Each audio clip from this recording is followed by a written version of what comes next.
Well, we're coming up on week 6. It's November 7th through the 13th. And actually right now is Sunday night, November the 6th. We're hunting over a cut cornfield tonight. Combines just rolled out of here. This is right where we caught a lot of our hitless bucks. We're working a mock scraper at the end of this cornfield, and right next to where we've had a lot of encounters for our hitless bucks. So we're staying hopeful tonight.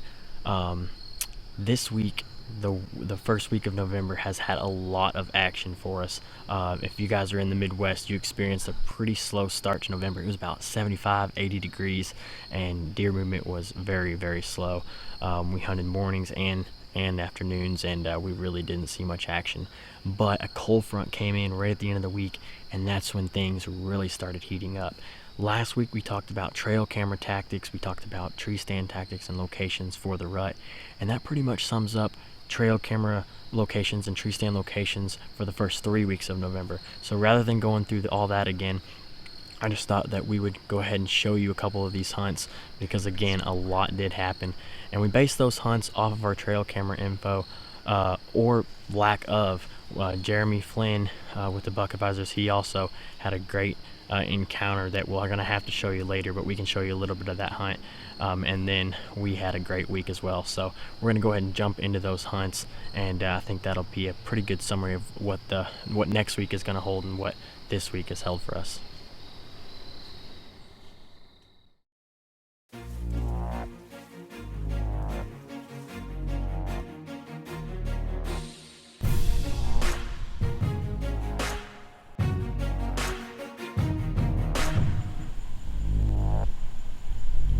Alright, it is October 30th. It's about probably 4 o'clock.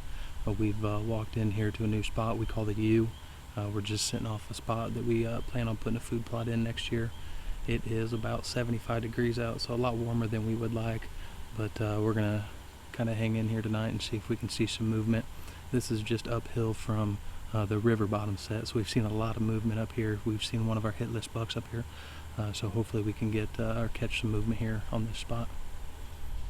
It might be pretty hot out, but we do feel like we have a couple things going for us that might lead to a mature buck encounter. We have the whole back of this property has all the corn still standing. The front of the property has a cornfield and a very big bean field, and all of that is cut on the front. Plus, we have the majority of the acorns on the property back here with us. We got a big south slope oak ridge, and then we also have a pine stand that's not too far away, and it kind of butts up to the cornfield here, and then that butts up also to a young oak plantation with a lot of early successional cover. So it's like season-long bedding. While the bedding areas might have been cut with the bean fields, the cornfields in the front of the property, and just with the habitat changes of the leaves falling, a lot of the bedding areas on the back of the property have stayed intact. So we're betting on that tonight. Plus we're getting almost here to November, so the buck action should be picking up.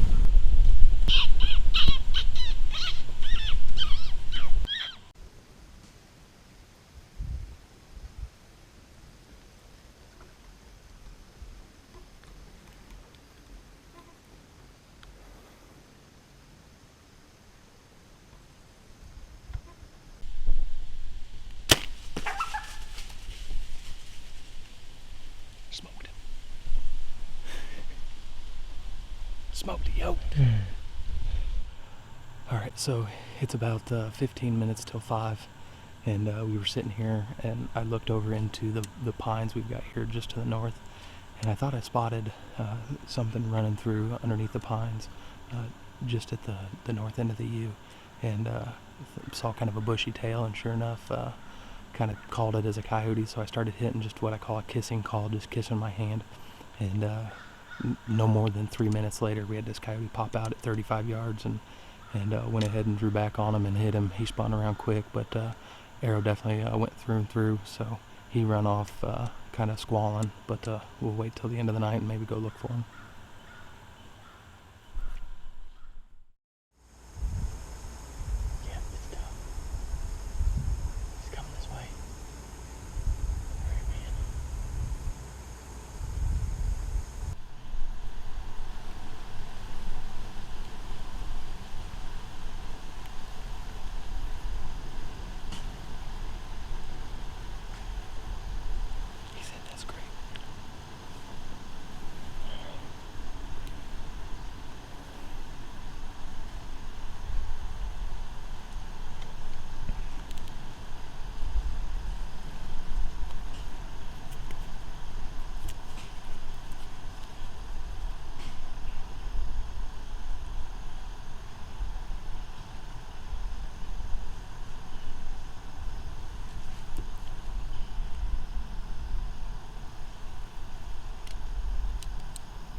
for sure he'd go out to the corn.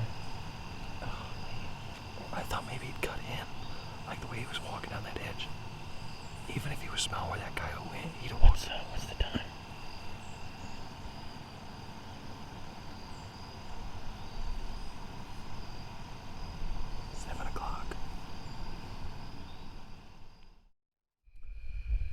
All right, well, we just got back to the truck here. We had to take the long way back due to dub deuce being up there in that pine thicket. We dropped down to our river bottom set and then walked the river out. But we had one of our hit list bucks come in there, and he bedded down at 40 yards from us, well within shooting range, but he just happened to bed down right behind a cedar, and we had no shot at him. Tried to snort, wheeze, and grunt at him, try to see if he would react to that. Didn't get any reaction out of him. After about 15-20 minutes of bedding down, he got up and jumped up into the pines. Not really sure what might have spooked him, or if he even got spooked, but he just kind of got up and jumped up into the pines, and that was the last we saw of him. So we're gonna lay off here for about a week. We've got I would say a hot front or a heat wave moving in. It's gonna be 85 in the middle of the week, so gonna lay off, maybe go have a little doe fest at another property we've got, and maybe come back when we got another cold front and see if we can get another opportunity at them.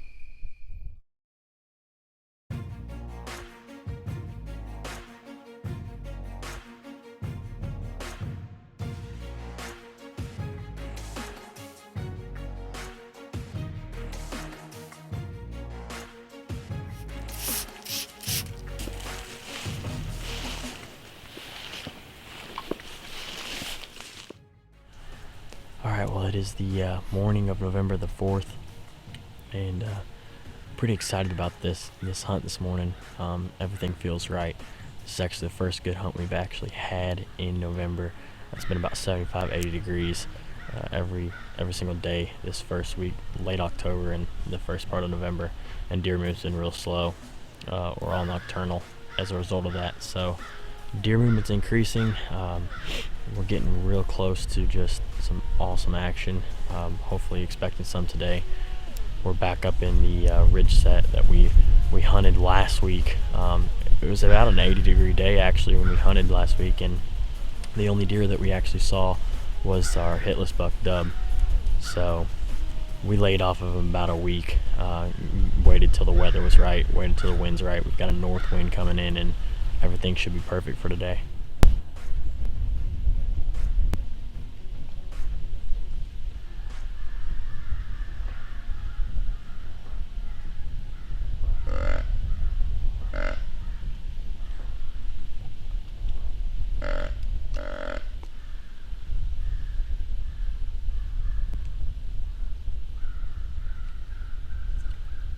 So what?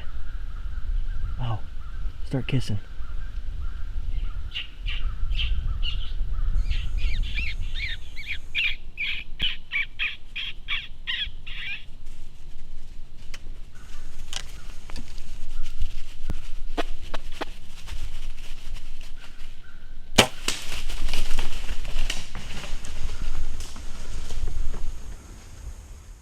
Hopefully, if all plays out the same, last week when we saw dub deuce, we kind of had the same encounter. We saw a coyote, and we were able to kiss call him in, and it was about an hour, maybe hour and a half after that dub deuce came out. So maybe we'll have the same luck here this morning.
right.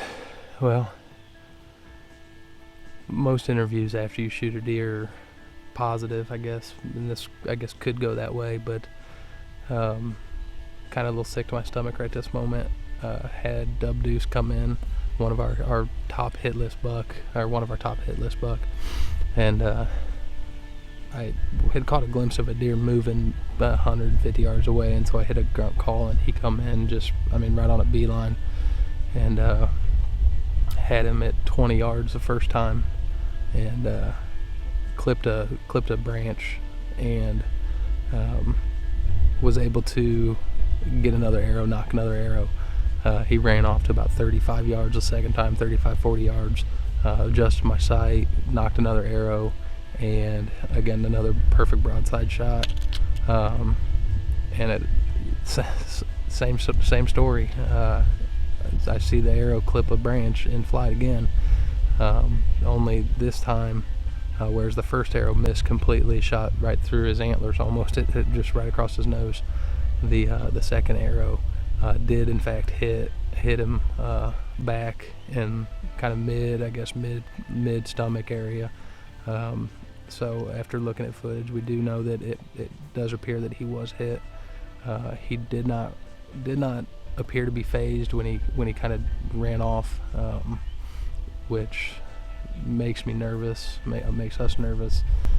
Don't know. It's been about a half hour now.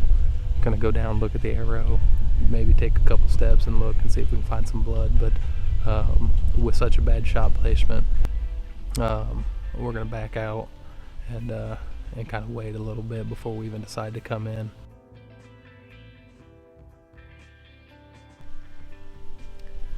All right, well, we just got down here to take a look at the arrow, and actually we checked out both arrows. Both arrows did indeed get deflected by a limb. First shot, we're at a kind of the angle of the arrows does not match the trajectory from the tree stand. So this arrow here did indeed hit Dub Deuce, but there's just a bunch of fur with no blood in the area. We walked it about 40-50 yards just to see, again, just some fur but no blood in the area. So it appears that it's a non-lethal hit. We're gonna get back out this weekend and hopefully check our cameras within the next week or two and see if we can spot them on camera or on one of our muddy cameras, and hopefully get them on hoof again.